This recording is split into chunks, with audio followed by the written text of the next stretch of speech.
وبارك وسلم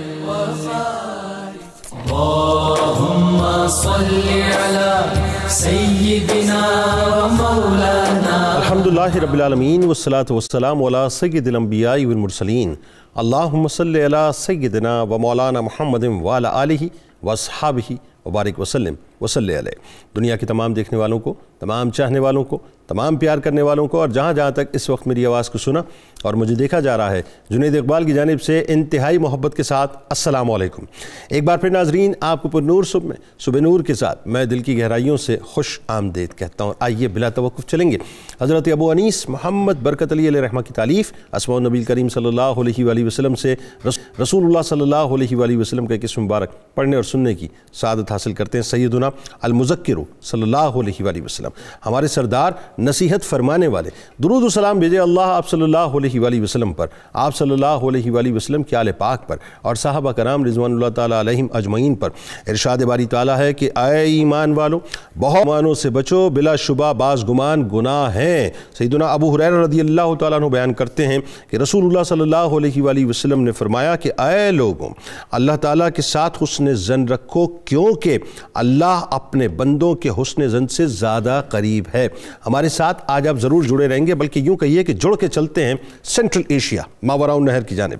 6 صدی ہجری ہے، ماوراء النہر یعنی سینٹرل ایشیا ہے، اور بخارا کے قریب سماس کی سرزمین ہے ناظرین، جہاں سے جناب صدیق اکبر رضی اللہ تعالیٰ عنہ کے فیضان کو سمیٹے، جناب سلمان فارسی رضی اللہ تعالیٰ عنہ کے نظر کرم لیے، جناب امام جعفر صادق علیہ السلام کے فیضان حاصل کیے، سلسلہ نقش بند کی ایسی بلند پایا اور عالی مرتبت ہستی کا ظہور ہوتا ہے جن کی حیات طیبہ تقریباً 3 صدیوں پر محیط ہے۔ بڑا انٹرسٹنگ پروگرام آج ہوگا انشاءاللہ۔ 3 صدیوں پر محیط ہے صاحب، مطلب بیونڈ دی امیجنیشن ہے، جنہوں نے تقریباً 184 برس کی عمر مبارک پائی اور سلسلہ نقشبندیہ کی سرداری کا تاج اپنے سر پر سجایا، یعنی بلکہ یوں کہیے کہ سلسلہ نقشبند آپ رحمۃ اللہ علیہ کے دامن کرم کے سائے میں پل کر جوان ہوا، جن کی نگاہ ولایت سے لاکھوں قلوب تبدیل ہوئے، جنہوں نے سینٹرل ایشیا سے ایک ایسی روحانی تحریک کی بنیاد رکھی جس نے آگے جا کر سلسلہ نقشبند کے ذریعے پوری دنیا میں باقاعدہ روحانی نظام قائم کر دیا۔ یعنی یوں کہیے ناظرین کہ جنہوں نے تصوف کی دنیا میں ایک ایسا جہاں آباد کیا جو رہتی دنیا تک مسلمانوں کے قلوب کو مصفہ و مجلہ کرتا رہے گا، اس میں کوئی دوسری رائے نہیں ہے، جنہیں دنیا انتہائی ادب سے حضرت بابا سماسی رحمۃ اللہ علیہ کے نام سے یاد کیا کرتی ہے۔ ناظرین کرام، بابا سماسی رحمۃ اللہ علیہ فنا فی الشیخ کی اعلیٰ ترین منزل پر فائز تھے، عرصہ دراز تک اپنے مرشد کامل حضرت خواجہ علی رامیتنی المعروف حضرت خواجہ عزیزاں علی رحمۃ اللہ علیہ کی خدمت اقدس میں رہے اور فیوز ظاہری و باطنی سے خوب مالا مال ہوتے رہے۔ پھر وہ وقت آیا کہ علم کی اور معرفت کی دنیا کی بڑی بڑی نامور ہستیاں آپ رحمۃ اللہ علیہ کی بارگاہ سے فیض کے پیالے پینے آپ کی خدمت میں حاضر ہوا کرتی تھیں۔ حضرت بابا سماسی رحمۃ اللہ علیہ خدائی احکامات کی پابندی کا ناظرین حد درجے خیال کیا کرتے تھے، شریعت کی سختی سے پابند کیا کرتے تھے اور زہد و تقوی کے اعلیٰ مقام پر فائز تھے۔ یہی وجہ ہے کہ آپ رحمۃ اللہ علیہ کے گلستان کے لگائے ہوئے سارے پھول حضرت امیر کلال رحمۃ اللہ علیہ ہوں یا حضرت خواجہ نقشبند رحمۃ اللہ علیہ ہوں، شریعت و طریقت کے اعلیٰ مینار بن کر نہ صرف سینٹرل ایشیا میں بلکہ پوری دنیا میں اپنی مہکار سے یوں کہیے کہ پوری دنیا کو مہکانے لگے۔ لہذا جہاں جہاں سلسلہ نقشبند گیا وہاں قرآن و سنت کی تعلیمات اپنی اصل روح کے ساتھ پہنچی۔ آپ رحمۃ اللہ علیہ کا یہ فرمانا تھا کہ درویش کو ہمیشہ اللہ کے خدائی احکامات پر عمل پیرا رہنا چاہیے اور اسے مسلسل پاکیزگی کی حالت میں رہنا چاہیے۔ یہ سلسلہ نقشبند کا ترہ امتیاز ہے ناظرین۔ مطلب یہ ہوا کہ تصوف کی دنیا میں کھڑا وہی ہے جس کا باطن ہر لمحے مصفہ و مجلہ ہے۔ یہی وجہ ہے ناظرین ان کے نزدیک ظاہر کی پاکیزگی کے ساتھ ساتھ باقی جو باطن کی پاکیزگی تھی اس کا بہت زیادہ اہتمام کیا جاتا تھا۔ حضرت شیخ محمد بابا سماسی رحمۃ اللہ علیہ اولیاء کرام کے اسکالر اور اسکالرز کے اولیاء تھے، باطنی اور ظاہری دونوں علوم میں منفرد تھے۔ یہی وجہ ہے کہ ہر ایک اپنے حصے کا پیالہ آپ رحمۃ اللہ علیہ کی بارگاہ سے وصول کرنے آپ کی بارگاہ میں آیا کرتا تھا۔ حضرت بابا سماسی رحمۃ اللہ علیہ کی طبیعت ناظرین عجیب طبیعت تھی صاحب، یعنی محویت کا ہر وقت آپ پر غلبہ رہتا تھا، بارگاہ الہی سے جڑے تو تار ایسی جوڑ کے رکھتے تھے کہ پھر وہ تار ٹوٹتی نہیں تھی، اور دنیاوی کاموں کے دوران بھی یاد الہی میں استغراق کی کیفیت آپ پر طاری رہتی تھی، یعنی کوئی لمحہ کوئی پل یاد الہی سے غفلت میں نہیں گزرتا تھا۔ جسم تو بظاہر دنیاوی کاموں میں مشغول رہا کرتا تھا، مگر روح ہر وقت ذکر الہی کی لذت سے مٹھاس حاصل کرتی رہتی تھی۔ سلسلہ نقشبند کا عروج بابا سماسی رحمۃ اللہ علیہ کی بشارت، توجہ، فیضان اور دعا کا ثمرہ ہے۔ یہ حضرت بابا سماسی رحمۃ اللہ علیہ کی ہستی تھی کہ حضرت خواجہ بہاؤالدین نقشبند رحمۃ اللہ علیہ کی ولادت سے پہلے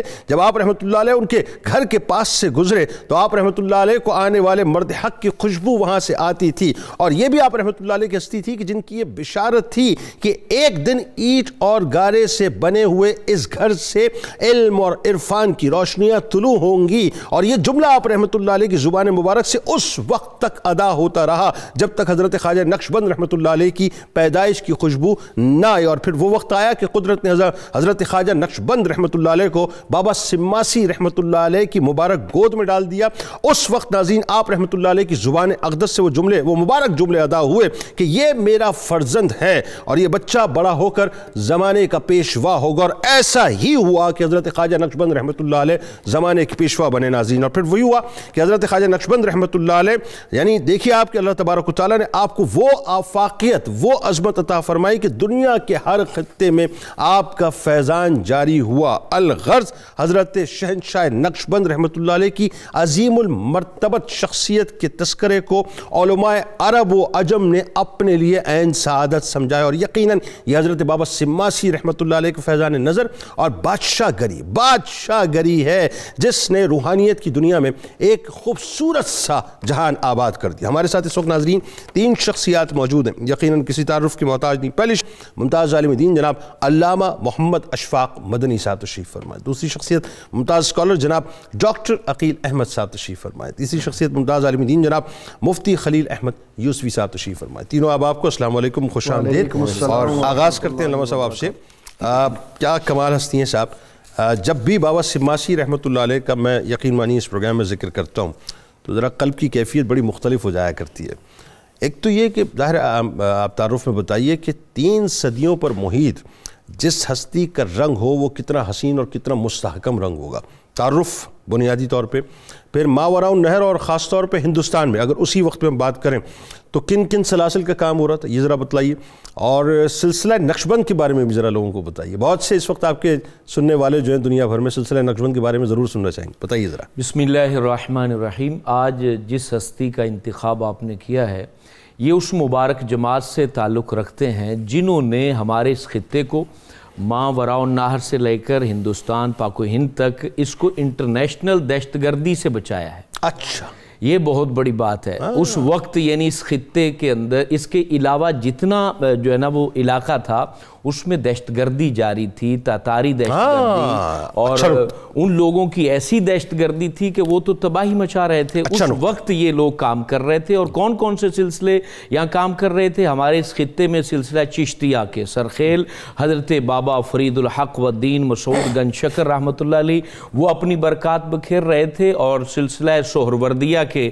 حضرت بہاؤالدین زکریہ ملتانی رحمۃ اللہ تعالی علیہ وہ اپنی برکات تقسیم کر رہے تھے، اور اس کے علاوہ سلسلہ رزاقیہ زیغم الدین رزاق گیلانی رحمۃ اللہ تعالی علیہ وہ اپنی برکات تقسیم کر رہے تھے، اور ماوراء النہر یعنی سمرقند، بخارا اور ترمز کے اندر حضرت بابا سماسی جو ہیں وہ اپنی برکات تقسیم کر رہے تھے۔ سبحان اللہ، سبحان اللہ۔ ان سب بزرگوں کا زمانہ جو ہے وہ ایک ہی زمانہ ہے۔ قطع کلام کی معذرت، قطب الدین نوشی بختیار کاکی رحمۃ اللہ علیہ کا بالکل آخری دور بابا فرید الدین مسعود گنج شکر رحمۃ اللہ علیہ سے لے کے نظام پاک رحمۃ اللہ علیہ، سائیدی ظاہر امیر خسرو رحمۃ اللہ علیہ، پھر نصیر الدین چراغ دلی رحمۃ اللہ علیہ تک، یعنی یہ پورا سپین ہے، یہ بابا سماسی رحمۃ اللہ علیہ کا پورا دور بنتا ہے، یہ پورا دور۔ اور پھر یہ بات یعنی حضرت بابا سماسی رحمۃ اللہ تعالی علیہ یہ حضرت بابا فرید الدین گنج شکر اور یہ ہستیاں جو ہیں وہ دنیا سے رحلت فرما گئیں، تو اس کے بعد انہوں نے ہی ہندوستان کے اندر پھر نقش بند کو جو ہے یہاں پر بھیجا، اور اس کے بعد نقش بند سلسلے نے، یعنی پہلے سہروردیوں نے یہاں کام کیا،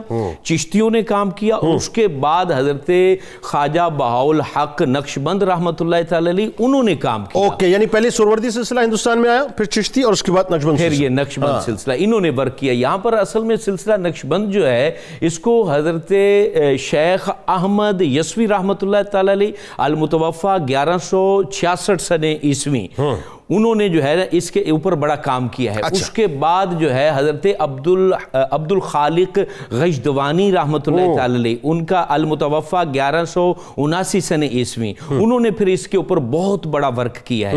اور اس کے بعد یہ سلسلہ حضرت بہاؤالدین نقشبند رحمۃ اللہ تعالی علیہ، انہوں نے پھر جو تربیت یافتہ ہیں حضرت بابا سماسی رحمۃ اللہ تعالی علیہ کے، انہوں نے ورک کیا۔ اچھا، خواجہ نقشبند رحمۃ اللہ، عبد الخالق غجدوانی رحمۃ اللہ علیہ کو بھی مطلب خاص آپ نے فیضان جو ہے خواجہ نقشبند کو عطا فرمایا، وہ دادا پیر ہے نا، حضرت عبد الخالق غجدوانی رحمۃ اللہ تعالی علیہ وہ دادا پیر ہیں، اور انہوں نے تو نقش بند سلسلے کو وہ عروج دیا ہے، اور زیادہ تر جو تعلیمات ہیں سلسلہ نقش بند کے اندر وہ حضرت خواجہ عبد الخالق غجدوانی کی، ایسا ہی، اور وہ ویسے بھی وہ اصول دیا کرتے تھے نا نقش بندیوں کو، جس میں تفصیل میں ہم نہیں جاتے، صرف 4 باتیں بتاتے ہیں تاکہ سلسلہ نقش بند کی جو روحانیت ہے وہ ہمیں سمجھ میں آئے۔ تعارف میں وہ بات آ جائے ضرور، ہاں تعارف میں وہ بات آ جائے گی۔ آپ فرمایا کرتے تھے 8 باتیں تاکید سے کہتے تھے، جس کو بھی سلسلہ نقش بند میں جو ہے نا وہ قبول فرماتے۔ پہلی بات آپ فرمایا کرتے تھے ہوش در دم، کہ ہر دم آپ نے ہوش میں رہنا ہے، آپ کی ہر سانس کے اندر اللہ کی یاد ہو،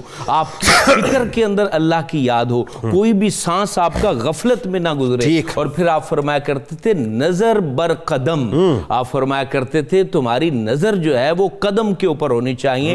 اس میں کافی ساری باتیں ہیں، یعنی سر جھکا کے رہے، عاجزی میں رہے، تکبر سے بچ، اور اپنے آپ کو اللہ رب العالمین کی بارگاہ میں اتنا مقبول کر کہ تجھے اللہ تبارک و تعالیٰ کے فرشتے عرش پر یاد کریں۔ اور پھر آپ فرمایا کرتے تھے سفر در وطن، کہ وطن میں رہتے ہوئے بھی تمہارا سفر جاری رہنا چاہیے۔ وہ سفر کون سا ہے؟ وہ تصورات کا سفر ہے، وہ فکر کا سفر ہے، وہ روحانیت کا سفر ہے، وہ ملکوتی سفر ہے۔ آپ فرمایا کرتے تھے گھر میں بھی رہ کر مومن کو جو ہے وہ جامد ایسے نہیں ہو جانا چاہیے کہ اس کی فکر بھی جامد ہو جائے، اس کو حضور فخر عالم کی روح کی جانب سفر کرنا، سبحان اللہ، مدینے کی جانب سفر کرنا چاہیے، اس کی فکروں کو بلندی کی طرف جانا چاہیے۔ اور پھر چوتھی بات آپ فرمایا کرتے تھے خلوت در انجمن، آپ فرمایا کرتے تھے تم جہاں بھی رہو، پنجابی میں اس کا ترجمہ یوں کریں گے ہتھ کار ولے دل یار ولے، یعنی تم میرے لیے اردو میں ترجمہ کر دیجئے۔ اردو میں اس کو یہ کہیں گے کہ آپ کام کاج میں مصروف رہیں لیکن دل آپ کا اپنے دوست یعنی خلاق حقیقی کی جانب، یعنی مجلس میں ہوتے ہوئے بھی مجلس میں نہ ہو، بات یہ ہے آپ کی فکروں کو اللہ رب العالمین اتنا پاکیزہ کر دے کہ اس کے اندر اپنا نور ایسے ڈال دے کہ تم انجمن میں بھی رہو تو خیال یار تمہارے دلوں سے باہر نہ ہو۔ تو یہ حضرت بابا سماسی رحمۃ اللہ تعالی علیہ، آپ نے قلب کے اوپر بڑا کام کیا، فکروں کی پاکیزگی کے اوپر بڑا کام کیا۔ ان کا تذکرہ حضرت بابا سماسی رحمۃ اللہ علیہ کا آپ جب بھی تذکرہ کریں یا ان کو پڑھیں تو آپ کے اندر ایک استغراقی کیفیت پیدا ہونا شروع ہو جاتی ہے، آپ گم ہونا شروع ہو جاتے ہیں، آپ کی فکریں جو ہے نا وہ طہارت پانا شروع کر دیتی ہیں، اور ایسا محسوس ہوتا ہے کہ جیسے میں ایک روحانی گلشن کی سیر کر رہا ہوں۔ آپ نے جس کے اوپر بھی نظر ڈالی اس کو وقت کا شہنشاہ بنا دیا، اور آپ کے حصے میں حضرت خواجہ نقش بند آئے جنہوں نے پھر اس خطے کے اندر نقش بندی سلسلے کو اس طرح عروج بخشا۔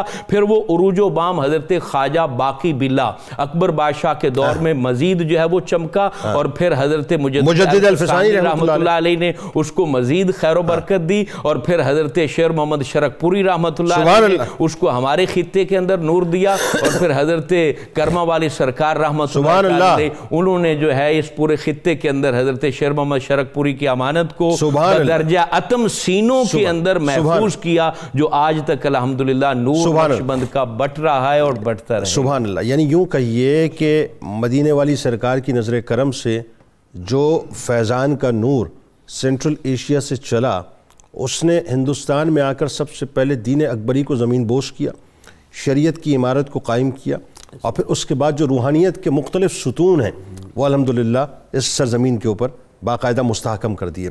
حضرت محمد بابا سماسی رحمۃ اللہ علیہ کی ایک خاص بات جو کہ میں مطلب بڑا اس سے متاثر، اور یہ کہ زندگی کے دو اصول ہیں ڈاکٹر صاحب گزارنے کے، یا تو کسی کے ہو جاؤ یا کسی کو اپنا کر لو، دونوں میں سے ایک بات۔ کامیاب وہی ہے جو کسی کا ہو جاتا ہے نا، کسی کو مطلب اپنے آپ سپرد کر دیتا ہے۔ فناف الشیخ کی اعلیٰ ترین منزل پہ قائم تھے، اعلیٰ ترین منزل، اور اپنے شیخ حضرت علی رامیتنی المعروف حضرت عزیزہ رحمۃ اللہ علیہ سے جو عقیدت اور محبت تھی وہ کمال تھی صاحب، دیدنی تھی۔ ایک تو یہ بتائیے، دوسرا تصوف کی دنیا میں جو خاص طور پہ یہ جو شیخ کی میں بات کر رہا ہوں اس کی اہمیت کتنی، ذرا یہ بتائیے۔ الحمدللہ رب العالمین والصلاة والسلام علی سید الانبیاء والمرسلین۔ جنید صاحب، یہ پاک باز لوگ زمین کے اوپر ہوں یا تہ مزار، ان کی صحبتوں اور تذکرہ سے طبیعتیں شاد رہتی ہیں اور باطنی قدورتیں دور ہوتی ہیں، مادیت کا غلبہ ختم ہوتا ہے، اور ہر عہد اور ہر خطے میں انہی کے نفوس کرم سے محبت و اتباع رسول کے چراغ روشن ہوئے۔ سبحان اللہ۔ ہمارے ہم نقشبندیوں کے روحانی اجداد میں ایک کریم ہستی اور نفیس ذات حضرت بابا محمد سماسی علیہ رحمہ۔ سبحان اللہ۔ آپ کے جو شیخ ہیں حضرت شیخ علی رامیتنی، جنہیں سر ان کی طرف تو نظر کیجیے کہ آپ کے شیخ کس لیول کے ہیں، اور بعد میں سید امیر کلال اور شاہ نقشبند کا لیول تو ابھی آپ نے بیان کیا نا تھوڑا سا اپنی استعداد کے مطابق۔ آپ کے شیخ کا یہ مقام ہے کہ مولانا روم علیہ رحمہ نے ان کی تعریف کی ہے، اللہ، اس سے اندازہ کریں۔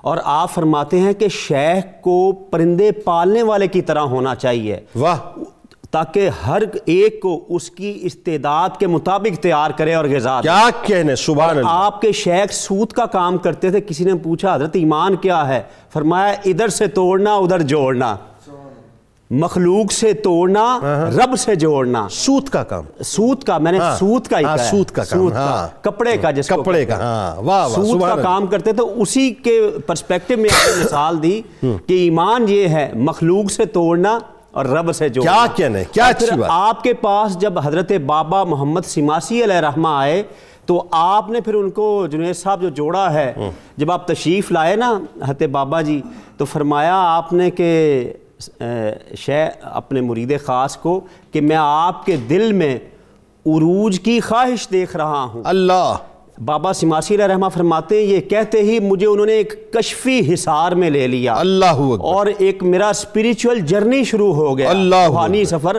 اور میں نے اپنے آپ کو مسجد اقصیٰ میں پایا۔ اللہ، وہاں پر وہ میں نے جو نماز ادا کی اور اس کے فیوز و برکات، اور پھر اس کے بعد ایک ایسی ہی اسپریچول کمیونٹی کے درمیان مجھے بابا جی کے ساتھ ہم ایسے مقام پر چلے گئے کہ جہاں پر سوائے ذات مصطفیٰ علیہ تحیت و ثنا کے ہمیں کچھ نظر نہ آیا۔ اللہ اکبر۔ یعنی آپ یہ کہہ لیجئے کہ برکات و رحمت مصطفیٰ صلی اللہ علیہ وسلم کے جلوہ خاص میں یہ دونوں بزرگ آ گئے۔ سبحان اللہ۔ اور پھر کہتے ہیں جب مجھے پھر یہ آواز آئی سرور کونین صلی اللہ علیہ وسلم کی، آپ نے فرمایا یا بابا محمد سماسی میرے بیٹے فرزند شفقت کی کہ یہ سب سے زیادہ نمایاں لوگوں کا راستہ ہے، یعنی یہ راہ تصوف، یہ خیر کی راہ، اور جن کو ستارہ بننے اور لوگوں کے لیے مشعل راہ بننے کے لیے منتخب کیا جاتا ہے، اللہ وہی مقبول ہوں گے۔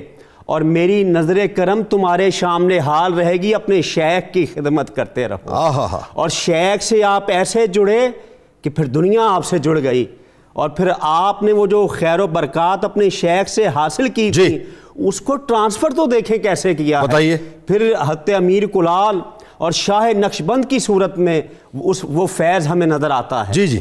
اور پھر ابھی دوسری بات، پھر جب ایک اس خاص حالت سے باہر آئے تو بابا سماسی نے فرمایا کہ ایسے قوی مشائخ کی صحبت میں رہنا چاہیے جو آپ کو بارگاہ الہی میں لے جا سکتے ہیں۔ سبحان اللہ۔ اور یہ ایک بہت بڑی نعمت ہے جنید صاحب، ایسے قوی مشائخ جو رب سے تعلق جوڑیں۔ نقشبندیوں کا تعلق ہی یہی رہا ہے کہ اپنے مریدین کا، خواص و عوام کا تعلق بارگاہ مصطفیٰ کے وسیلے سے بارگاہ الہی میں ان کو لے جایا کرتے ہیں۔ ایسا ہی، ایسا ہی۔ اور آپ نے دوسری بات جو فرمائی کہ شیخ کی ضرورت دیکھیے جنید صاحب، آج کی دنیا بڑی پروفیشنل دنیا ہے. جی ایسے ہی ہر چیز میں ہمیں ایک استاد کی، ٹیچر کی، انسٹرکٹر کی، ٹرینر کی ضرورت ہوتی ہے. بالکل ایسا. تو آپ کے جب باطنی تہذیب ہے، روحانی تزکیہ ہے، اس کے لیے کیوں انکار کیا جاتا ہے؟ اگر کچھ لوگوں نے ظاہری وہ لبادہ اوڑھ کر اس چشمہ صافی کو خراب کرنے کی کوشش کی ہے تو اس سے حقیقت کو کوئی فرق نہیں پڑے گا. جبکہ قرآن خود کہتا ہے الرحمن فاسأل بہ خبیرا، پوچھو رحمان کے بارے میں کسی واقف حال سے، خبیرا جو جاننے والے ہیں. اور پھر سورہ مائدہ میں اللہ نے فرمایا کہ وابتغوا الیہ الوسیلۃ وجاہدوا فی سبیلہ لعلکم تفلحون، پہلے تلاش کرو شیخ کو پھر مجاہدہ کرو، کیونکہ اس کے بغیر آپ منزل مقصود تک پہنچ نہیں سکتے. کوئی آپ کے ساتھ ہونا چاہیے.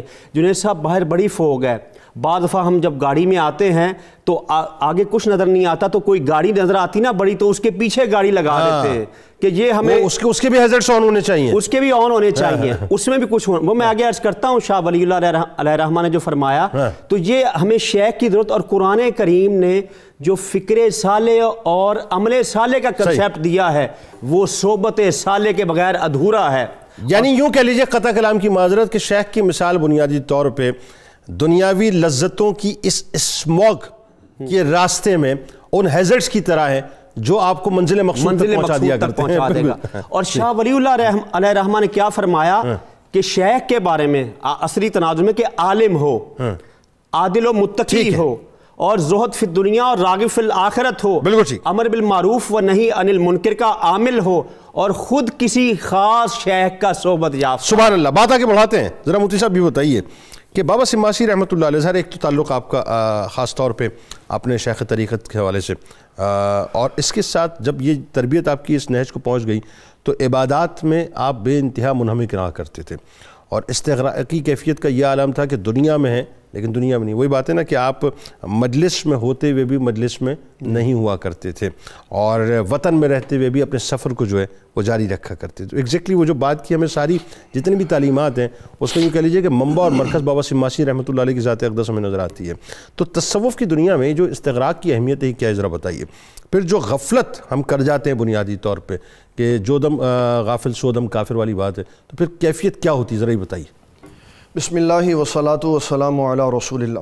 جنید بھائی اگر آپ اجازت دیں تو سلسلہ نقشبندیہ کے 2-3 اشعار عرض کر کے جناب گفتگو. یہ ہمارے سلسلہ نقشبندیہ یوسفیہ کے اشعار ہیں جو میں عرض کر رہا ہوں. اچھا سبحان اللہ. رحم کر یا رب محمد جان جاں کے واسطے، سید کونین شاہ مرسلاں کے واسطے، اللہ کر عطا آل محمد کی غلامی اے خدا، آمین. اہل بیت مصطفیٰ کے امتحان کے واسطے، آمین. سب صحابہ سے محبت کی سعادت کر نصیب، سب صحابہ کے امیر کارواں کے واسطے، اللہ الفت رامیتنی عشق سماسی کر نصیب، کملی والے کے مہکتے گلستان کے واسطے. سبحان اللہ. یا الہی بخش دے مجھ کو چہرہ تر کی بہار، خوشنما خوشرو منیر خوش بیاں کے واسطے. اللہ اکبر. عبادات کی بات، والذین یبیتون لربہم سجدا وقیاما. سبحان اللہ. قرآن مجید کہہ رہا ہے کہ اللہ تعالیٰ کے بندے اپنی راتوں کو سجدوں اور قیاموں سے سجاتے ہیں. سبحان اللہ. امام بخاری رحمۃ اللہ تعالیٰ علیہ کی بخاری شریف کی حدیث ہے 6502 نمبر. حضرت ابو ہریرہ رضی اللہ تعالیٰ عنہ فرماتے ہیں رسول اللہ صلی اللہ علیہ وسلم نے فرمایا وما یزال عبدی یتقرب الی بالنوافل حتی احبہ. جب کوئی بندہ فرائض واجبات سنتوں کی پابندی کے بعد نفلوں کی کثرت کرتا ہے تو اللہ تبارک و تعالیٰ اس کو اپنا محبوب بنا لیتا ہے. اللہ. کوئی بھی دنیا کا شیخ دیکھیں گے دن میں بھی عبادت کر رہا ہے، رات میں بھی عبادت کر رہا ہے، اس کے بغیر اس کا اللہ کے قریب قرب کا کوئی تصور نہیں ہے. سب سے پہلے یہ جاننا ضروری ہے کہ استغراق کیا ہے. کسی فکر یا خیال یا کلام میں غرق ہو کر غیر کو بھول جانا یہ استغراق کہلاتا ہے. ٹھیک. اور تصوف میں استغراق کا معنی ہے انقطاع کلی عن الخلق، مخلوق سے کلی طور پر اپنا رابطہ توڑ کر اللہ تعالیٰ جل جلالہ سے اپنا رابطہ جوڑ لے. سبحان اللہ. اس کی سب سے بڑی مثال استغراق کی ہمارے آقا کریم صلی اللہ علیہ وسلم کی ذات اقدس ہے. اللہ. مشکات شریف کی حدیث 5358 اس میں نبی صلی اللہ تعالیٰ علیہ وسلم نے فرمایا کہ اللہ تعالیٰ نے مجھے یہ حکم دیا ہے ان یکون صمتی فکرن، کہ میں جب خاموش ہوں تو میں فکر کروں فی اسمائکا و صفاتکا و مصنوعاتکا، اللہ تعالیٰ کے ناموں میں، اللہ تعالیٰ جل جلالہ کی صفات میں اور اس کی تخلیق کاری میں. اور جب میں وَنُطْقِي ذِكْرًا، جب میں بولوں بِتَسْبِيحِكَ وَتَحْمِيدِكَ وَتَجْمِيدِكَ وَتِلَاوَةِ الْقُرْآنِ کا، اور فرمایا کہ جب میں گفتگو کروں تو میرے زبان سے اللہ کا ذکر، اللہ تعالیٰ کی وحدانیت، اس کی تحمید، اس کی تقدیس اور توحید کا ذکر نکلنا چاہیے. اللہ اکبر. اور تیسرے نمبر پر فرمایا وَنُطْقِي وَنَظْرِ عِبْرَةً، جب میں دیکھوں تو انفس الآفاق کو دیکھوں اور ملکوت السماوات والارض کو دیکھوں. اللہ کی بادشاہت کہاں تک پھیلی ہوئی ہے. سبحان اللہ. یہ ہے استغراق کہ میں جس بھی کیفیت میں ہوں مجھے رب کے علاوہ کوئی شے نہیں نظر. اللہ اللہ اللہ.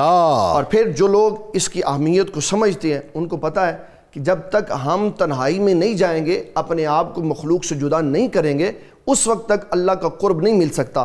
اس کی مثال بھی ہمارے آقا کریم صلی اللہ علیہ وسلم کی ذات اقدس ہے کہ آپ نے اللہ کا مزید قرب خاص، پہلے تو بہت ہی قرب تھا، مزید قرب خاص کے لیے غار حرا کا انتخاب فرمایا. اللہ اکبر. وہاں تنہائی میں بیٹھ کر نبی صلی اللہ علیہ وسلم نے انفس الآفاق کے اوپر بھی غور و فکر کیا اور اللہ تعالیٰ جل جلالہ سے اپنا استغراقی تعلق بھی مزید پختہ کیا. میڈیٹیشن جو ہے وہ یہیں سے لوگ اخذ کرتے ہیں. بالکل ایسے ہی. اور پھر جو لوگ غفلت کا شکار ہو جاتے ہیں، اس میں 4 باتیں بڑی اہم بیان کرنا چاہتا ہوں. جب کوئی بندہ غفلت کا شکار ہو جاتا ہے تو سب سے پہلے اس کے اندر حب جا اور حب دنیا پیدا ہو جاتا ہے. ایسا ہی ہے. پھر اس کے بعد اللہ تعالیٰ کی یاد سے غفلت میں چلا جاتا ہے. ایسا ہی. نمبر 3، گناہوں کو کثرت سے وہ کرتا ہے اور کوئی لمحہ اس کا گناہ سے خالی نہیں جاتا. نمبر 5، برے لوگوں کی محبت اختیار کر لیتا ہے. نمبر 6، لمبی لمبی امیدیں لگا کے بیٹھتا ہے. اور نمبر 7، اس کا کلام بے خوفی والا ہو جاتا ہے. اللہ. کوئی لفظ ایسا نہیں ہوتا جس سے خوف خدا کی کوئی پہلو اس کا جھلک رہا. اچھا، بابا سماسی رحمۃ اللہ علیہ بدرجہ اولا یہ تمام باتیں نظر ہر شے ان کے اندر موجود ہے. یعنی کہ میں نے باتیں بتائیں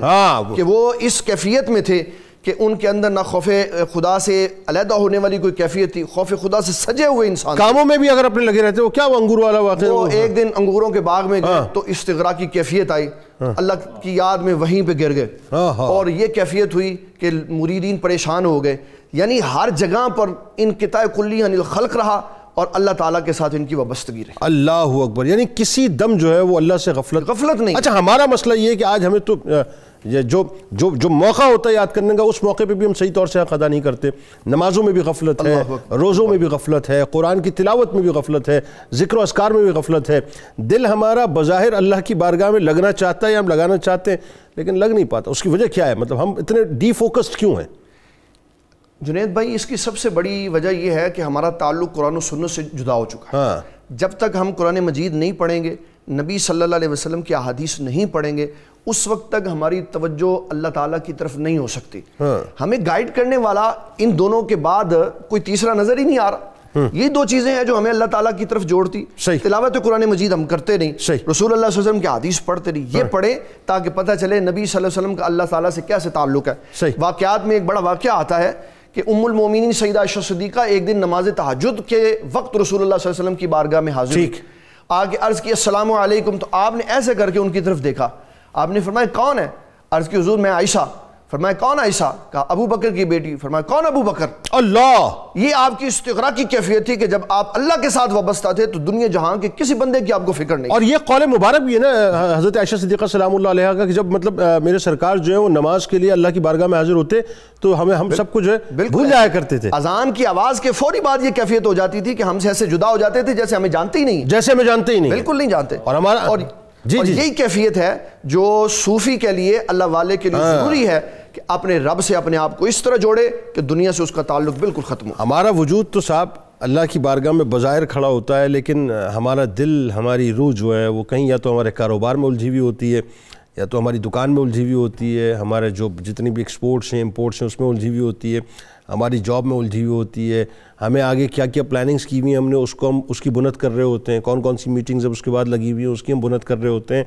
ایک لمحے سوچئے صاحب کہ وجود حاضر ہونے کے باوجود بھی اگر غیر حاضر رہے اور روح حاضر ہونے کے باوجود بھی غیر حاضر رہے تو پھر ایسی عبادتوں کا کیا فائدہ رہ جاتا ہے. لیکن بابا سماسی رحمۃ اللہ علیہ کیا بتلاتے ہوئے نظر آتے ہیں کہ وجود آپ کا کہیں بھی رہے لیکن ہر وقت آپ کی روح جو ہے بارگاہ خداوندی میں حضوری کی کیفیت میں رہے. سرکار کی بارگاہ میں درود پاک کا نذرانہ پیش کرتے ہیں، لوٹ کے آپ کو بتلائیں گے یعنی یہ جو آپ اس وقت سلسلہ نقشبند کی چمک پوری دنیا میں دیکھ رہے ہیں، خواجہ نقشبند رحمۃ اللہ علیہ جو ظاہر ہے سرخیل ہے، سردار ہیں سلسلہ نقشبند کے، ان کی پیدائش کا ایک بڑا خوبصورت منظرنامہ ہے۔ پھر بابا سماسی رحمۃ اللہ علیہ کی دعائیں، ان کی بارگاہ میں حاضری، ہمارے ساتھ جڑے رہیے گا، سرکار کی بارگاہ میں درود پاک کا نظرانہ۔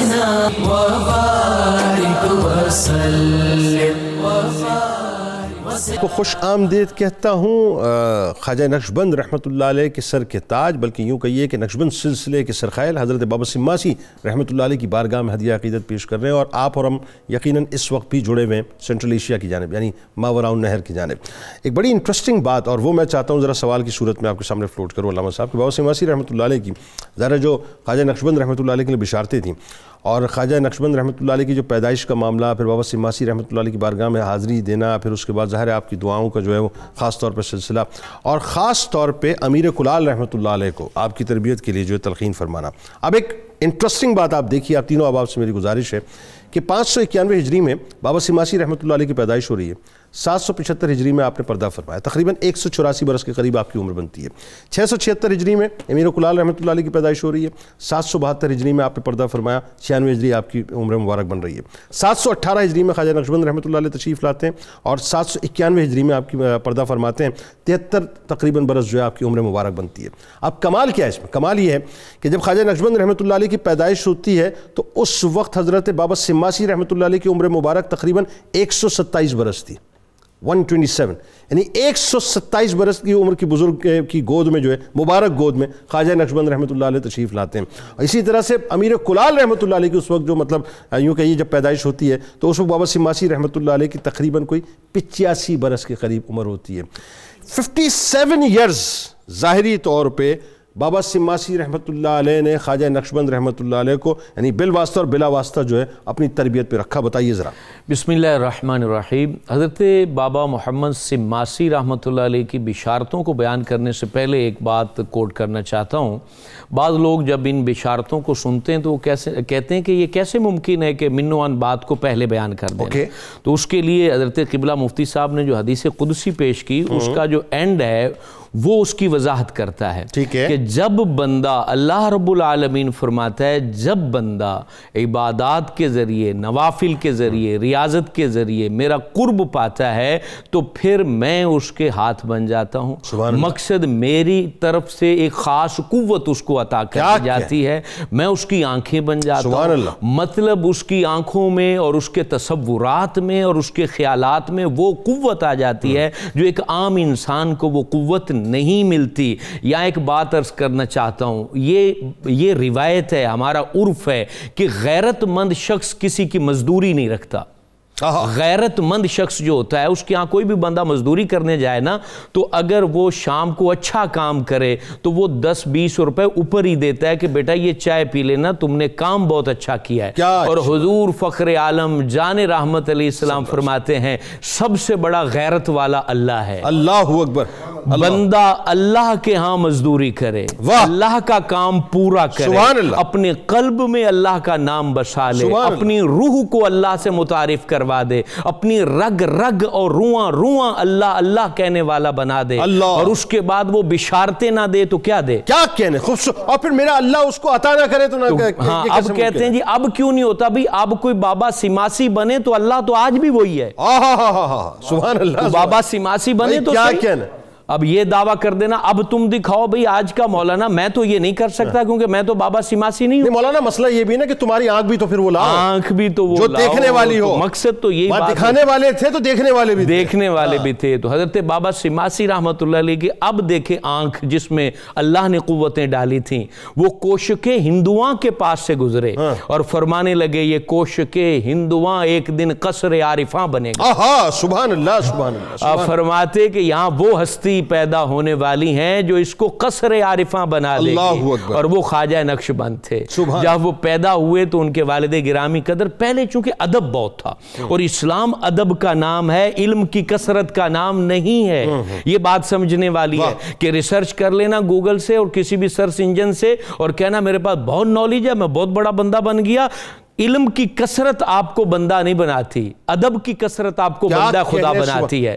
تو حضرت خواجہ نقشبند کے والد گرامی قدر اٹھا کر حضرت بابا سماسی، کیونکہ درمیان میں دونوں قصبوں کے درمیان 3 میل کا فاصلہ تھا، تو وہ اٹھا کے ان کی گود میں رکھا اور فرمانے لگے آج سے میں اس کو اپنا فرزند بناتا ہوں۔ یعنی ایک بچے کو 127 سال کے بزرگ کی بارگاہ میں پیش کیا گیا، پیش کر، اور پھر فرمانے لگے کہ میں آج سے اس کو اپنا فرزند بناتا ہوں، اور پھر کہنے لگے یہ جب بڑا ہو اس کی تربیت میں کوئی کمی نہ آئے۔ یہ حضرت امیر کلال رحمۃ اللہ علیہ کو تلقین فرما رہے، ہاں ان کو فرما رہے کہ اس میں کوئی کمی نہیں آنی چاہیے۔ اور پھر حضرت خواجہ نقشبند جو ہیں جب 18 سال کی ایج ہوئی تو کہنے لگے کہ میں اپنے پیر و مرشد کے پاس گیا کہ حضور میرے نکاح کے لیے ہمارے گھر تشریف لائیں، تو جب میں یہ سوچا ہے کہ میں نے صبح اپنے مرشد کے پاس جانا ہے تو اللہ اکبر، اس وقت کہتے ہیں میری کیفیت ہی بدل گئی، ایسی کیفیت بدلی کہ ساری رات میں گریا کنا رہا، ساری رات سجدوں میں روتا رہا، اور میرے اندر ایسی عاجزی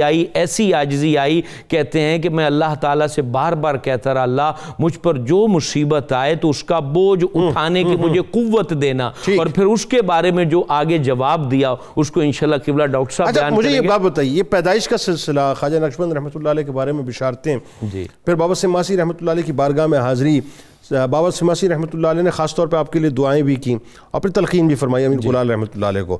آپ کو نہیں لگتا کہ اور حقیقت ہے مجھے تو بالکل اسی طرح محسوس ہوتا ہے، آپ اس بات کو انڈورس فرمائیے گا کہ ایک روحانی سیٹ اپ باقاعدہ ترتیب دیا گیا سینٹرل ایشیا میں، پھر اس کے بعد یوں کہہ لیجئے کہ جڑ جو ہے وہ سرزمین پہ بنائی گئی اور پھر اس کی شاخوں کو پوری دنیا میں جو ہے پھیلایا۔ اصل میں چکر یہ تھا کہ حضرت خواجہ نقشبند رحمۃ اللہ علیہ کے لیے جو اتنی ساری تاکیدات کی جا رہی تھیں اس کی وجہ یہ تھی کہ انہوں نے تو اس پورے خطے کو جو ہے نا سنوارنا تھا، اور یہ پہلا پودا تھا اور اسی کی شاخیں آگے پھیلنی تھی اور اسی کے پھل آج ہم نے کھانے تھے، اور وہی نقشبندی سلسلہ آج عروج و بام کے ساتھ چمکنا تھا۔ اسی لیے تو فرمایا جا رہا تھا، ان کے والد کو بھی فرما رہے تھے، امیر کلال کو بھی فرما رہے تھے، سب کو فرما رہے تھے کہ یہ وہ شہزادہ ہے جو ایک دن راج کرے گا روحانیت کے میدان کے اندر، اور یہ مقتدا بنے گا، یہ رہنما بنے گا، یہ رہبر بنے گا، اس کے پیچھے دنیا کھڑی ہوئی ہوگی۔ اور یہ کتنی بڑی بشارت تھی کہ وہ سلسلہ جو تیفوری سلسلہ کہلاتا تھا، جنیدی سلسلہ کہلاتا تھا، صدیقی سلسلہ کہلاتا تھا، وہ جناب سیدنا صدیق اکبر کی برکت سے وہ نقشبند کی وجہ سے نقشبندی سلسلہ بن گیا۔ اچھا، اس میں ایک بڑی اہم بات، یہ نقطہ جو آپ نے چھیڑا ہے ذرا اس پہ گفتگو کیجئے نا، کہ حضرت جناب صدیق اکبر رضی اللہ تعالیٰ عنہ کا فیضان سلسلہ نقشبند میں شامل، حضرت سلمان فارسی رضی اللہ تعالیٰ عنہ کا فیضان سلسلہ نقشبند میں شامل، حضرت امام جعفر صادق علیہ السلام کا فیضان سلسلہ نقشبند کے اندر شامل۔ اسی وجہ سے تو بڑی ہستیوں کا جہاں فیضان ہو اس سلسلے کی شان اور مقام کیا؟ یہ شان دیکھیں 2 وجہ سے سلسلہ نقشبند جو ہے وہ بڑے عروج پر ہے، اور اس کی روحانیت بہت بڑی ہے۔ ایک تو یہ کہ توجہ یہ دل پر کرتے ہیں، دوسرا یہ حضور علیہ السلام کی اتباع پر بڑی محنت کرتے ہیں کہ آپ کو یہ بڑے بڑے دعوے نہیں کرنے، یہ کہتے ہیں بڑے بڑے دعوے نہیں کرنے، آپ نے حضور کے قدم کے پیچھے چلتے چلے جانا ہے، چلتے چلے جانا ہے، اتباع رسول۔ اور پھر حضور فخر عالم کے پہلے خلیفہ حضرت ابو بکر صدیق رضی اللہ تعالیٰ عنہ کے ساتھ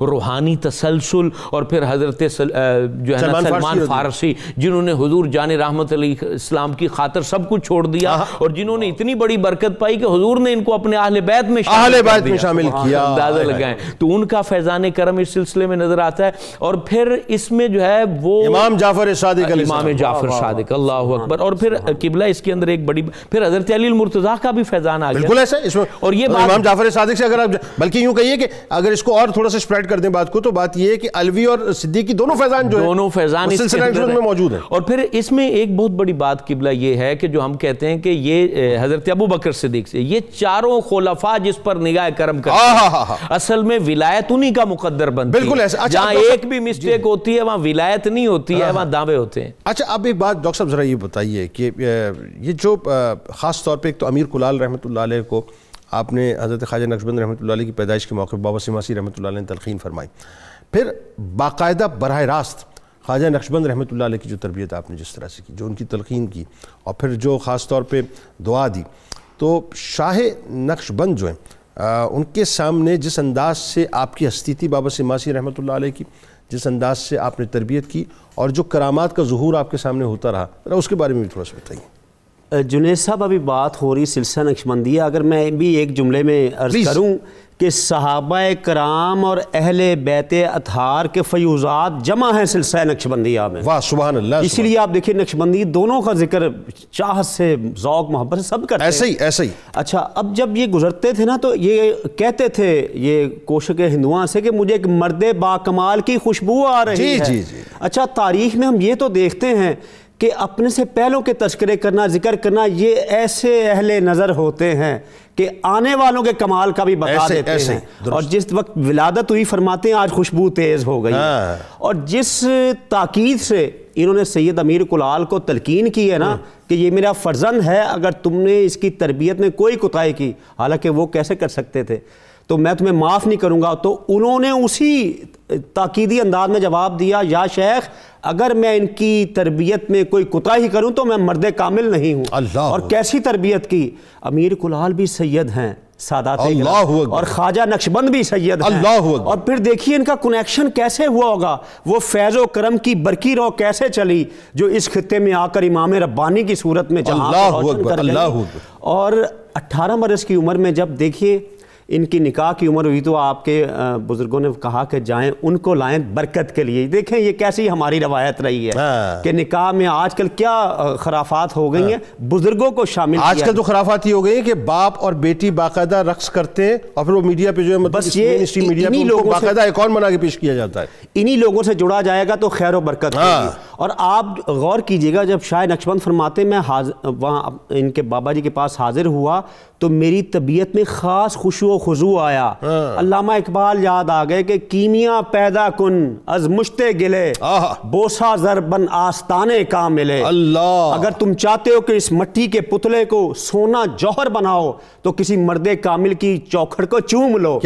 یہ شاہ نقشبند یہی فرماتے کہ میں حاضر ہوا تو میری طبیعت میں خاص کیف آئے، برکات آئیں. اور اس رات پھر جو میں نے اسی حالت میں فرمایا، یا اللہ مجھے مصیبت کا بوجھ اٹھانے اور محبت کی محنت کا بوجھ اٹھانے کی قوت عطا فرما. سبحان یہ آپ نے فرمایا. اور جب بابا جی کے پاس آئے تو دیکھیں جو کامل پیر ہوتا ہے مرید کی حرکات کیا الفاظ بھی اس کی نظر میں ہوتا ہے. ارے صاحب دل سے اٹھنے والی اپچ کو جانتا ہے وہ، کیونکہ وہ اس کے کہہ لیجئے اس کی نگاہوں کے حصار میں ہوتا ہے. کامل پیر ہو، کامل پیر ہو. تو بابا جی نے کشفی طور پر ان کی دعا سماعت کی اور فرمایا میرے بیٹے دعا یوں کرنی چاہیے. دیکھیں دعا کے آداب بھی سکھاتے ہیں. یا اللہ بندہ ضعیف کو اپنے فضل و کرم سے اس پر قائم رکھ جس میں تیری رضا ہے. اور ساتھ ہی فرمایا میرے عزیز اللہ اپنے بندوں کو مشکل میں نہیں ڈالتا، لیکن اگر کہیں امتحان لینا مقصود ہو تو امتحان میں پورا اترنے کی قوت بھی عطا کر دیتا. یعنی اقرار اس بات کا کہ میں کمزور ہوں، اور اظہار اس بات کا کہ مجھے تو طاقت عطا کر دے. دیکھیں کیسی تربیت. ایک طرف تو بابا جی نے سید امیر کلال کو ان کی تربیت کا حکم دیا اور ساتھ خود بھی شفقت کر رہے ہیں. جنید صاحب آج جو ہمارے خطے میں ہم بچوں کو کہتے ہیں بیٹا بابا جی، بابا جی کا کنسیپٹ ہمارے خطے میں کیسے آیا؟ مجھے تو دو ہی بابے نظر آتے ہیں، ادھر بخارا میں بابا سماسی اور ادھر بابا فرید. بابا کا ایک پیکر اخلاص ہوتا ہے جس کو دیکھ کے غم دور ہو جاتے ہیں، جس کی صحبت میں انسان اللہ سے لو لگا لیتا ہے. سنت مصطفیٰ علیہ تحیت و ثنا کے رنگ نظر آتے ہیں. وہ روٹی والا بھی تو واقعہ، روٹی والا واقعہ. پھر فرماتے اس کے بعد مجھے آپ نے ایک روٹی عنایت کی اور چل پڑے. تو جب اپنے ایک مخلص مرید کے ہاں پہنچے تو اس نے فوراً اہتمام کی کوشش کی. اب وہ سادہ دور تھا، لوگ ذخیرے کرتے نہیں تھے. آپ نے فرما دیا تھا کہ روٹی اپنے رکھ لو، کام آئے گی. تو انہوں نے دودھ کا تو انتظام کر لیا اور کچھ چیزیں تلاش نہیں کر رہے تھے. تو بابا جی نے کہا میرے عزیز کیا تلاش کرتے ہو؟ کہتے حضور روٹی نہیں ہے. تو آپ نے شاہ نقشبند کی طرف دیکھا، فرمایا میں نے کہا تھا نا روٹی کام آئے گی. تو روٹی نکالی اور وہ پھر غذا کھانا تیار کیا. تو اس سے یہ بھی پتہ چلا شیخ بظاہر نارمل بات بھی کرے تو اعتراض تنقید کی گنجائش نہیں ہے. شیخ کی اطاعت میں ہو شیخ. یہ چونکہ آج کل معاملات آپ جانتے ہیں دیگر بھی چل رہے ہیں، شیخ کامل ہو تو انسان بہت کچھ پا لیتا ہے. اور کتنے اس کی ایسی مشکلات، تکالیف، رنج جو بظاہر دیگر اس کی سلوشن کا پتہ نہیں چلتا، صحبت شیخ کی برکت سے وہ مشکلات دور ہو جاتی. یعنی سمپل سی بات یہ ہے کہ عقل کے جتنے بھی اٹکل پچو ہیں اس کو جو ہے وہ آپ ایک طرف رکھیں اور یوں کہیے کہ یہاں پر عقل کا کوئی دخل نہیں ہے. یعنی عقل کی طرف لے جانے والے جتنے بھی دروازے ہیں اس کو آپ جو ہے وہ اپنا عشق کی اور عقیدت کی چابیوں سے جو ہے تالا لگا دیں. بڑی سادی سی بات ہے. مفتی صاحب آخر میں ذرا یہ بتائیے فائنلی کہ اس میں حضرت بابا سماسی رحمۃ اللہ علیہ کی ظاہر جو ہمیں پوری حیات طیبہ نظر آتی ہے, جتنی مصفہ, جتنی مجلہ اور خاص طور پہ شریعت کی جتنی سخت ترین پابندی نظر آتی ہے. پھر آپ دیکھ لیجیے آج سلسلہ نقشبند میں آپ دنیا بھر میں جہاں جہاں سلسلہ نقشبند کے پیروکار ہیں آپ کو بہت زیادہ شریعت کی پابندی ان کے نظر آئے گی. خواجہ نقشبند کے بارے میں مطلب وہی کہ یعنی ایون کھانا پکاتے ہوئے بھی جو ہے کتنی احتیاط. تو ایک تو آپ کے اقوال زرین کے بارے میں بتائیے, آپ کی تعلیمات خاص طور پہ بتلائیے, اور جو آپ کے پھر اس کے بعد خلفاء جنہوں نے آپ کے سلسلے کو آگے بڑھایا ان کے بارے میں. جنید بھائی ایک بات میں یہاں پہ بڑی ضروری بتانا چاہوں گا کہ پہلے دور کے پیران اعظام اور آج کے پیران اعظام کامل ان کے جو معاملات اس میں تھوڑا فرق ہے. ہاں وہ کیا؟ پہلے پیران اعظام زیادہ مرید نہیں کرتے تھے. ٹھیک. ایک بندہ لیتے تھے اس کے اوپر محنت کر کے اس کو کامل بنا دیتے تھے, اس لیے کہ بد عقیدگی نہیں ہوتی تھی. ہاں یعنی اسی شخصیت کو روحانی امپائر بنا دیا, سب کچھ بنا دیتے تھے. ہاں آج کے پیران اعظام بہت زیادہ مرید اس لیے کرتے ہیں تاکہ مرید ساتھ وابستہ رہے, اگرچہ معاملات میں کمی رہے لیکن بد عقیدگی سے بچا رہے. ہاں ہاں ہاں اس لیے تھوڑا سا یہ فرق ہے. ٹھیک. تو حضرت بابا محمد سماسی رحمۃ اللہ تعالیٰ علیہ کے جو بڑے بڑے نامور خلفاء ہیں جو آپ نے کامل اور اکمل بنائے, ان میں خواجہ محمد صوفی سخاری, خواجہ محمد محمود سماسی, خواجہ علی محمد دانشمند اور خواجہ امیر کلال رحمۃ اللہ تعالیٰ علیہ. بڑے عظیم, یہ بھی سخاری تھے. جی یہ بھی بڑے عظیم بندے تھے اور شیخ کی صحبت نے ان کو کامل اور اکمل. اللہ. پھر ان کے جو اقوال زرعی ہیں وہ بہت خوبصورت, بہت باکمال ہے. ہاں وہ بتائیے نا. آپ فرمایا کرتے تھے کہ جب فوجی میدان جہاد میں جاتا ہے نا تو اس کے پاس اس کا ہتھیار ہوتا ہے, اگر ہتھیار نہ ہو تو وہ بیکار ہے. تو فرمایا اس طرح مومن کا ہتھیار ہے کہ وہ ہر وقت باوضو رہے. سبحان اللہ. یہ مومن کا ہتھیار ہے اور یہ نبی صلی اللہ علیہ وسلم کی حدیث مبارک ہے. سبحان اللہ. وضو مومن کا ہتھیار ہے, اس کو ہر وقت باوضو رہنا چاہیے. اچھا اس جملے کو, کمال جملے کو دو جملوں میں اور کھولیں کہ ہمارے یہاں بہت سے روحانی پرابلمز جو ہیں وہ صرف اسی وجہ سے ہوتے ہیں کہ ہم بے وضو رہتے ہیں. اس میں نبی صلی اللہ علیہ وسلم کی ایک حدیث مبارک عرض کر کے آگے چلوں گا. آپ نے فرمایا جو سردی کی شدت میں گرم پانی نہ ہو تو ٹھنڈے سے وضو کر لے, پھر قیامت والے دن اللہ تعالیٰ اس کو اپنے عرش کا سایہ عطا فرمائے. اللہ اتنا یہ خوبصورت معاملہ ہے. پھر فرمایا طہارت کے سلسلہ میں کہ سینے کی طہارت ہے کہ انسان پر امید رہے, نا امید نہ ہو, اللہ تعالیٰ کی طرف اس کی امید بدی رہے کہ اللہ تعالیٰ میرے گناہ معاف فرمائے. اللہ ہوگا. روح کی طہارت کے بارے میں کہتے ہیں کہ عقیدے کی درستگی اور شائستگی بندے میں ہو تو اس کی روح پاک رہتی ہے. بھائی سبحان اللہ. پیٹ کی طہارت کے بارے میں کہتے ہیں کہ حلال کھائے اور ضرورت کے مطابق کھائے تو پیٹ پاک رہتا ہے. ہاں, نہ ضرورت سے زیادہ کھائے, ضرورت سے زیادہ کھائے, نہ خدا نہ خواستہ حرام لقمہ کھائے. جی بالکل. اور پھر فرمایا کہ ہاتھوں کی طہارت یہ ہے کہ انسان جہد مسلسل میں مصروف رہے, رزق حلال کی تلاش میں رہے. سبحان اللہ. جسم کی طہارت یہ ہے, یہ اندر والے جسم کی طہارت یہ ہے, باطنی جسم, باطنی نفس کشی کرتا رہے, اس کے اوپر پہرا دیتا رہے. پھر فرمایا زبان کی طہارت یہ ہے کہ ہر وقت اس کو درود و سلام سے جاری رکھے. اللہ اکبر. اللہ. جو ہی زبان کو غفلت میں لے کے گیا, خاموش کر دیا, کسی لمحے میں بھی اللہ تعالیٰ کے ذکر سے اپنا تعلق توڑ دیا, تو پھر جب یہ سوئے گا تو ٹوٹا ہوا سوئے گا. جب یہ جاگتے ہوئے ذکر کے ساتھ وابستہ رہے گا نا تو الذین یذکرون اللہ قیاما وقعودا وعلی جنوبہم, کھڑا ہوگا تو ذکر کرے گا, بیٹھے گا تو ذکر کرے گا. اس کا غلبہ نیند میں آ جائے گا, جب سوئے گا کروٹیں بدلے گا تو بھی اللہ کا ذکر کرے گا. یہ اس کی روحانی کیفیت ہوگی اللہ تعالیٰ کے ذکر کے ساتھ وابستہ رہنے کی, اور یہ مکمل مجسم صفائی بن جائے گا. اچھا آپ دیکھیے جو گفتگو آپ فرما رہے ہیں بابا سماسی رحمۃ اللہ علیہ کے جو اقوال آپ نے بیان کیے ہیں جتنے ربط سے, یعنی اگر میں ان کو اس طرح سے سمجھوں تو یہ تو بنیادی طور پہ صرف انسان بننے کا نہیں بلکہ یوں کہیے کہ ولایت کے اعلیٰ ترین درجے پہ پہنچنے کا ایک مکمل سلیبس ہے. اگر اس پہ غور ہم کریں اور اس پہ عمل کرنا شروع کر دیں تو یہ تو پورا سلیبس دے دیا آپ نے. کمی کہاں پہ رہ جاتی ہے؟ کوئی کمی نہیں ہے. کمی ہمارے اندر ہے کہ ہم پڑھتے ہی نہیں ہیں اس کو, ہم اس کے اوپر عمل نہیں کرتے. جو آپ کی تعلیمات ہے وہ بڑی زبردست قسم کی. آپ نے فرمایا اپنے مریدین سے کہ بندہ خدا وہ ہے جو لوگوں کی موجودگی میں بھی اللہ سے ڈرے اور جب تنہا ہو تب بھی اللہ سے ڈرے. کیا اچھی بات. یعنی آپ کی جو خلوت, آپ جو عموماً جو جلوت لوگ پاک رکھتے ہیں, خلوت کو بھی پاک رکھنا چاہیے. ٹھیک ہے. اور یہ جنید بھائی میں اپنے لیے عرض کر رہا ہوں کہ خلوت ہمیشہ اسی کی پاک ہوگی جو اللہ تعالیٰ کا ڈر اور خوف رکھتا ہوگا. جو بناوٹی ہوگا اس کی خلوت کبھی پاک نہیں ہو سکتی. بھائی کیا کمال, کیا کمال. بہت شکریہ, بہت شکریہ, بہت شکریہ آپ تینوں احباب کا آپ تشریف لائے. اللہ تبارک و تعالیٰ سے دعا ہے کل بروز محشر ذکر کرنے والوں اور ذکر سننے والوں کو بابا سماسی رحمۃ اللہ علیہ کا، سیدنا امیر کلال رحمۃ اللہ علیہ کا، حضرت خواجہ نقشبند رحمۃ اللہ علیہ کا فیضان عطا فرمائے۔ ایک جملہ میں جاتے ہوئے ادا کرنا چاہتا ہوں، مفتی صاحب نے جو فرمایا، آج اگر غور کیجئے نا صاحب، بہت سی پرابلمس کے اندر، ظاہر ہے مسائل تو بہت زیادہ ہیں، لیکن ایک بہت بیسک پرابلم یہ ہے کہ آج ہماری خلوت پاک نہیں ہیں۔ ذرا غور کیجیے گا، میں وہی بات ہے جیسے مفتی صاحب نے کہا، اپنی جانب رخ کر کے بات کر رہا ہوں، آج ہماری خلوت پاک نہیں ہے صاحب، میں پھر عرض کر رہا ہوں، آج ہماری خلوت پاک نہیں ہے، اور یہ اتنا بڑا مسئلہ ہے صاحب۔ اگر ہماری خلوتیں واقعی پاک ہو جائیں، ہماری خلوتیں واقعی پاک ہو جائیں، میں صرف اشارتاً کہہ رہا ہوں، ذرا آپ میرے باڈی پوسچر پہ غور کر لیجیے گا، ہماری خلوتیں واقعی پاک ہو جائیں، ہماری خلوتیں پاک ہو جائیں، واللہ میں آپ کو بتا رہا ہوں ناظرین، واللہ میں آپ کو بتا رہا ہوں، ہماری خلوتیں پاک ہو جائیں، ہماری خلوتیں پاک ہو جائیں، بہت سے مسائل ہمارے حل ہو جائیں۔ آئیے کتاب الشفا کی جانب چلتے ہیں۔ آدھے سر کا درد کا علاج آپ کو بتلاتے ہیں کہ اگر کسی کو آدھے سر کا درد ہو تو سورۃ الرعد کی آیت نمبر 16 پڑھ کر دم کریں، انشاءاللہ بہت جلد شفا مل جائے گی۔ حضرت علی کرم اللہ وجہ الکریم کا کمال قول مبارک ہے کہ آخرت تمہارے رہنے کا گھر ہے، پس اس کے لیے وہ سامان تیار کرو جو ہمیشہ تمہارے کام آئے۔